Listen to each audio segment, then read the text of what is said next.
चंदनपुर एक बहुत ही सुंदर और खुशहाल गांव था। गांव की सुंदरता देखते आंखें नहीं थकती थीं। गांव में सभी लोग एक दूसरे से मिलजुल कर रहा करते थे। इस गांव में माधव अपनी पत्नी सरला और एक 9 वर्ष के बेटे आर्यन के साथ रहा करता था। माधव खेती करता था, जिससे उनके घर का गुजारा हो रहा था। अरे सरला, जल्दी से खाना बांध दो। मुझे खेत पर जाने के लिए वैसे भी बहुत देर हो रही है। और आर्यन अभी सोकर उठा है या नहीं? सरला एक पोटली में खाना लेकर जल्दी से माधव के पास आती है। ये लीजिए, आज मैंने आपकी मनपसंद मटर पनीर की सब्जी बनाई है। अब ये ना कहना कि तुम मेरे पसंद की चीज नहीं बनाती हो। वाह वाह, क्या बात है। मटर पनीर की सब्जी की सुगंध तो बहुत ही अच्छी आ रही है। चलो ठीक है, अब मैं चलता हूँ। मुझे वैसे भी काफी देर हो चुकी है। इसके बाद माधव कुदाल लेकर अपने खेत की ओर निकल जाता है। रास्ते में माधव को उसके 2 दोस्त राजू और श्याम मिल जाते हैं। अरे माधव भाई, आज खेत पर जाने के लिए काफी देर हो गई। क्या बात है, आज भाभी ने खाना देर से बनाया था क्या? हाँ भाई, तुम बिल्कुल सही समझे। लेकिन तुम दोनों यहाँ पर खड़े होकर क्या चर्चा कर रहे हो? तुम्हें आज काम पर नहीं जाना है क्या? नहीं नहीं, ऐसी कोई बात नहीं है। हमें काम पर जाना है, लेकिन इस बार गांव में बहुत ही जोरों की ठंड पड़ने वाली है, तो हम दोनों बस उसी पर चर्चा कर रहे थे। ठंड तो हर साल गिरती है, तो इस बार इतना चिंता करने वाली कौन सी बात है? कहीं तुम दोनों इस बात के लिए चिंता तो नहीं कर रहे हो कि तुम्हें ठंड में नहाना पड़ेगा? ये बोलकर माधव जोर जोर से हंसने लग जाता है। अरे नहीं माधव भाई, इस बार हमें ऐसा सुनने में आया है कि इस बार गांव में खून जमा देने वाली ठंड गिरेगी। तुम्हें तो पता ही होगा, पिछले वर्ष ठंड के कारण गांव से 6 लोगों की मृत्यु हो गई थी, और इस बार तो पिछली बार से भी ज़्यादा ठंड गिरने वाली है। तो पता नहीं क्या होगा। हाँ, और हमारे पास इतने पैसे भी नहीं है कि हम मोटे मोटे कंबल और रज़ाई खरीद सकें। मुझे तो बस अपने परिवार की चिंता है। पिछली सर्दी हमने बहुत ही मुश्किल से बिताई थी। पता नहीं इस बार क्या होगा। मुझे तो अभी से ही बहुत डर लग रहा है। अच्छा, तो ऐसी बात है। अभी तो इस समस्या का समाधान मुझे भी नहीं पता है, लेकिन हम इसके बारे में सोचेंगे। अभी मैं खेत पर चलता हूँ, मुझे बहुत ही काम है और मुझे पहले से ही काफ़ी देर हो चुकी है। ये बोलकर माधव खेत की ओर निकल जाता है। माधव खेतों में काम कर रहा था, तभी उसे ठंड से बचने और बहुत सारा पैसा कमाने की एक तरकीब सूझती है। इस बार बहुत ज़्यादा ठंड गिरने वाली है। सारे गांव का हाल बेहाल हो जाएगा। क्यों ना मैं जंगल से लकड़ियां काटकर जमा कर लूं, और जब कड़ाके की सर्दी गिरेगी तो मैं उन्हें अच्छी कीमतों पर बेचूंगा। और अगर मेरा ये उपाय सफल हुआ तो मेरे पास बहुत सारा धन इकट्ठा हो जाएगा, और फिर शायद मेरी गरीबी के दिन भी खत्म हो जाए। फिर माधव कुदाल लेकर घर की ओर निकल जाता है। कुछ देर बाद माधव घर पहुंच जाता है। अजी, क्या बात है, आज आप खेत से बहुत जल्दी लौट आए? कोई समस्या है क्या, या फिर आपकी तबीयत ठीक नहीं है? नहीं भाग्यमान, मैं जब खेत पर जा रहा था तब राजू और श्याम से मेरी मुलाकात हुई। उन्होंने बताया कि इस बार गांव में कड़ाके की ठंड गिरेगी। इसीलिए मेरे मन में एक योजना आई है कि मैं जंगल से सूखी लकड़ियां काटकर इकट्ठा कर लूं, और जब खून जमा देने वाली ठंड गिरे तब मैं उन्हें बेचकर बहुत सारा पैसा कमाऊं। हाँ, आपकी बात तो बिल्कुल सही है। हम ये कर तो सकते हैं। मानना पड़ेगा माधव जी, आपका दिमाग तो मेरी जबान से भी तेज चलता है। हाँ हाँ ठीक है, अब मैं जंगल से लकड़ियां काटने के लिए जा रहा हूँ। और तुम ये बात किसी को भी मत बताना, नहीं तो हमारे सारे किए कराए पर पानी फिर जाएगा। नहीं नहीं जी, मैं ये बात किसी को नहीं बताऊंगी। मैं इस बात को पेट में ही पचा लूंगी। दोनों हंसने लग जाते हैं, और फिर माधव कुल्हाड़ी लेकर जंगल की ओर लकड़ियां काटने के लिए निकल जाता है। कुछ दूर चलने के बाद उसे कुछ सूखे पेड़ दिखाई देते हैं। वाह, क्या बात है, यहाँ तो बहुत सारे सूखे पेड़ हैं। मैं अब लकड़ियां काटना शुरू करता हूँ। अनीता बहन, क्या तुम जानती हो, इस बार गांव में कड़ाके की ठंड गिरने वाली है। मुझे तो बहुत ही चिंता हो रही है। मैं सब जानती हूँ, पर तुम्हें किस चीज़ की चिंता हो रही है? तुम वैसे भी 2 से 3 दिन में एक बार नहाती हो, और जब ठंड आती है तो तुम 15 से 20 दिन में एक बार नहाती हो। हाँ, जैसे कि तुम तो हर दिन नहाती हो। बड़े बुजुर्ग कह गए हैं कि दूसरों को बुरा कहने से पहले खुद के गिरेबान में झांक लेना चाहिए। भले ही मैं 15 से 20 दिन में एक बार नहाती हूँ, लेकिन मैं तुमसे सुंदर ही दिखती हूँ। और अगर यकीन ना हो तो सारे गांव वालों से पूछ लेना, आई बड़ी मुझे ज्ञान देने वाली। हाँ, ये बात तो सही है, बस एक ही समस्या है कि तुम्हारे शरीर से बदबू बहुत आती है, इसलिए सुंदर दिखने के साथ साथ कभी कभी नहा भी लेना चाहिए। हाँ ठीक है, मैं जानती हूँ, और ये भी जानती हूँ कि लोगों की तरह तुम भी मेरी खूबसूरती से जलती हो। ठीक है, तुम दोनों ही सुंदर हो और हर रोज नहाती हो। अब लड़ाई करना बंद करो और ये सोचो कि इस बार ठंड से कैसे बचा जाए, नहीं तो हम सबकी कुल्फी जम जाएगी। बचने का तो बस एक ही उपाय है, कंबल के अंदर रहो और पानी से दूर रहो। दूसरी ओर माधव हर रोज जंगल जाता और ढेर सारी सूखी लकड़ियां काट कर लाता। एक दिन सुबह जब कुल्हाड़ी लेकर माधव लकड़ी काटने के लिए जा रहा था, तभी उसे राजू और श्याम रोक लेते हैं। अरे माधव भाई, तुम ढेर सारी सूखी लकड़ियां हर रोज काट कर क्यों ला रहे हो? अरे भाई, तुम तो जानते ही हो कि मेरी पत्नी को खाना बनाने का कितना शौक है। वो हर रोज तरह तरह के पकवान बनाती है, जिसके कारण काफी सारी लकड़ियां चूल्हा जलाने के लिए लग जाती हैं। इसीलिए मुझे हर रोज लकड़ियां काटने के लिए जंगल जाना पड़ता है। लेकिन माधव भाई, हमें तो ये पहली बार पता लगा कि तुम्हारी पत्नी खाना बनाने की शौकीन है।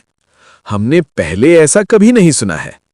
फिलहाल छोड़ो, तुम कह रहे होगे तो सही ही होगा। राजू और श्याम को माधव की बात सुनकर कुछ अजीब लग रहा था, लेकिन उन्होंने इन बातों पर ज्यादा ध्यान नहीं दिया। ठीक है भाई, अब मैं चलता हूँ। कुछ दिन इसी तरह बीत गए। माधव जंगल जाता और सूखी लकड़ियां काट कर लाता। अब उसके पास बहुत सारी लकड़ियों का भंडार हो गया था। कुछ ही दिन बाद गांव में ठंड गिरना भी शुरू हो गई थी। माधव अपने घर के बाहर एक बोर्ड लगा देता है, जिसमें 1 किलो लकड़ी की कीमत 10 रुपए लिखी थी। जब सभी गांव वाले वो बोर्ड देखते हैं तो उन्हें माधव की सारी चतुराई का पता चल जाता है। भाई, क्या तुमने माधव के घर के बाहर वो बोर्ड देखा जिसमें 1 किलो लकड़ी की कीमत 10 रुपए लिखी थी? माधव ने बहुत ही चतुराई दिखाई है। वो जंगल से फ्री में लकड़ियां काटकर हमें 10 रुपए किलो बेच रहा है। हाँ भाई, तुमने बिल्कुल सही कहा। हर रोज जब माधव जंगल में सूखी लकड़ियां काटने जाता था, तब हम उससे पूछते थे कि तुम इतनी सारी लकड़ियों का क्या करोगे? तब वो हर रोज कुछ न कुछ बहाने बना दिया करता था। हमें तो तभी उस पर शक हो गया था, लेकिन हमें ये नहीं पता था कि वो ऐसा लालची काम कर सकता है। अरे तो अब इसमें सोचने वाली कौन सी बात है? माधव से 10 रुपए किलो लकड़ी खरीदने से बढ़िया है कि हम सभी कल जंगल जाएंगे और हम भी सूखी लकड़ियां काट कर लेकर आएंगे। ये बात जब माधव को पता चलती है तो वो बहुत चिंता में पड़ जाता है, क्योंकि अब उसका व्यापार सफल नहीं हो पाएगा। अरे भाग्यवान, क्या तुमने सुना? गांव के लोग कल सूखी लकड़ियां काटने के लिए जंगल जा रहे हैं। अगर वो लकड़ियां खुद ले आएंगे तो हमसे कोई भी नहीं खरीदेगा और मेरी सारी मेहनत पर पानी फिर जाएगा। हाँ जी, आपने बिल्कुल सही कहा। काश कोई ऐसा चमत्कार हो जाए कि कल गांव वाले लकड़ियां काटने जा ही न पाए। हाँ, अब हम सिर्फ ऊपर वाले के भरोसे ही रह सकते हैं। कुछ ही देर बाद रात हो जाती है। दोनों पति पत्नी खाना खाकर सो जाते हैं, लेकिन रात में ठंड के साथ साथ आसमान में काले बादल छा जाते हैं और कुछ ही देर में बहुत तेज बारिश होने लगती है। बारिश के साथ साथ ठंड भी बहुत ज्यादा बढ़ जाती है। बारिश गिरने के कारण सारे पेड़ पौधे गीले हो जाते हैं, जिससे कि अब जंगल में एक भी सूखी लकड़ी नहीं बचती है। सुबह होने तक बारिश रुक जाती है। जब माधव और सरला बारिश देखते हैं तो वो बहुत ही खुश हो जाते हैं। अजी देखिए, लगता है ऊपर वाले ने हमारी सुन ली। अब सारे पेड़ पौधे गीले हो गए होंगे और अब तो सूखी लकड़ियां भी जंगल में नहीं मिलेंगी। हाँ, तुमने बिल्कुल सही कहा। गांव वालों ने अपने आप को बहुत ही बुद्धिमान समझा था, लेकिन उनकी सारी बुद्धिमानी धूल में मिल गई और अब मैं लकड़ियां 10 रुपए किलो बेचने की बजाय 20 रुपए किलो बेचूंगा। नहीं, आप 10 रुपए किलो ही लकड़ियां बेचो। अगर हम 20 रुपए किलो लकड़ियां बेचेंगे तो ये सीधे सीधे लोगों को लूटना हो जाएगा। ऊपर वाले ने आपकी मेहनत बचाई है, आप इसका गलत फायदा ना उठाएं।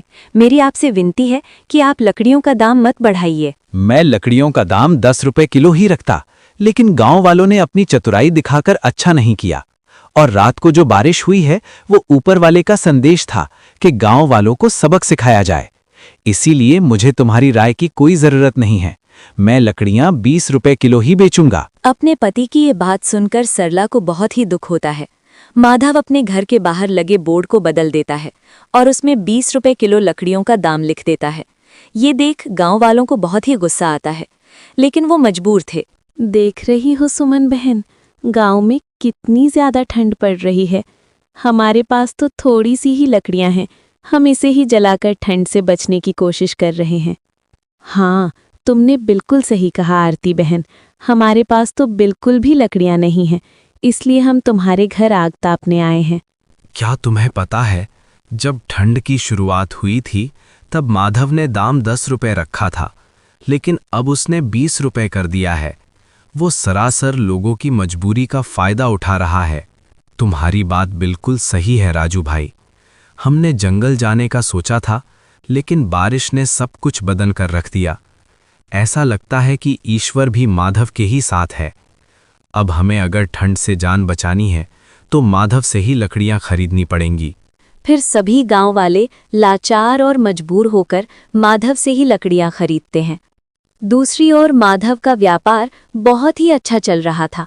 उसकी बहुत ही अच्छी आमदनी हो रही थी। धन के साथ साथ उसके अंदर भयंकर घमंड भी आ गया था। एक दिन उसके पास एक बुजुर्ग महिला आती है जो कि ठंड से बहुत ही कांप रही थी।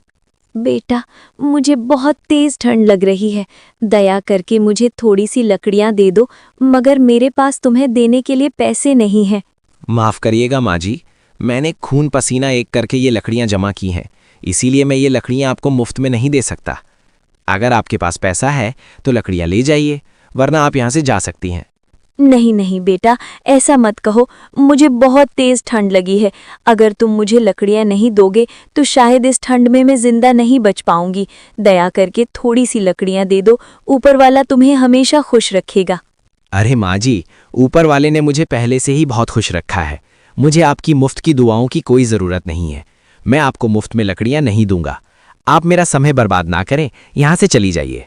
बूढ़ी औरत बहुत ही निराश मन से वहां से चली जाती है। माधव के पास पैसे के साथ साथ अहंकार भी आ गया था और उसे ये पता नहीं था कि अहंकार ही इंसान के अंत का कारण होता है। अगले दिन माधव को किसी काम से दूसरे गांव जाना था। मेरी बातों को ध्यान से सुनो सरला, मैं किसी ज़रूरी काम से दूसरे गांव जा रहा हूं। लकड़ी बेचने का काम तुम आज के लिए संभाल लेना, और याद रहे, किसी को भी मुफ्त में एक भी लकड़ी मत देना। आप लोगों पर इतना अत्याचार कर रहे हैं, मुझे ये बिल्कुल भी सही नहीं लग रहा है। अभी भी मौका है, हमें पैसे के साथ साथ दुआएं भी कमानी चाहिए। आप मेरी बात मान लीजिए और दाम कम कर दीजिए। अब मेरे दिन इतने भी कमज़ोर नहीं है कि मैं तुम्हारी बातें सुनो। मैं जितना बोलता हूं बस तुम उतना ही करो। अपना दिमाग चलाने की कोई ज़रूरत नहीं है, नहीं तो अच्छा नहीं होगा। अपने पति की ऐसी कड़वी बातें सुनकर सरला चुप हो जाती है, लेकिन वो मन ही मन समझ जाती है कि विनाश का समय करीब है। इसके बाद माधव दूसरे गांव की ओर निकल जाता है। घर में अब सिर्फ सरला और उसका 9 साल का बेटा आर्यन ही था। सरला घर के बाहर बैठकर आग ताप रही थी और उसका बेटा आर्यन घर के अंदर खेल रहा था। आर्यन को बहुत ही ठंड लग रही थी और वो बहुत नादान और नासमझ था। मुझे कितनी ठंड लग रही है, माँ तो बाहर आग जलाकर ताप रही है। यहाँ जो पिताजी ने लकड़ियाँ रखी हैं, मैं भी उनमें आग जलाकर ताप लेता हूँ। आर्यन नहीं जानता था कि एक लकड़ी में आग लगाने से सारा ढेर जल जाएगा। उसने एक लकड़ी में आग लगा दी। लकड़ियां सूखी थीं, इसलिए तुरंत ही पूरे ढेर में आग लग गई। देखते ही देखते उनका घर जलने लगा। सरला बाहर खड़े होकर रोते हुए सिर्फ तमाशा देखती रह गई, क्योंकि आग इतनी भयानक थी कि अंदर जाने का रास्ता नहीं बचा था। कोई भी गांव वाला मदद के लिए नहीं आया, क्योंकि माधव ने सबको बहुत परेशान किया था। उस आग में माधव का बेटा आर्यन भी जलकर मर जाता है। जब माधव घर वापस आता है तो सरला उसे सारी सच्चाई बताती है। ये सुनकर माधव फूट फूट कर रोने लगता है। उसे अपनी गलती और लालच की बहुत बड़ी सजा मिल चुकी थी।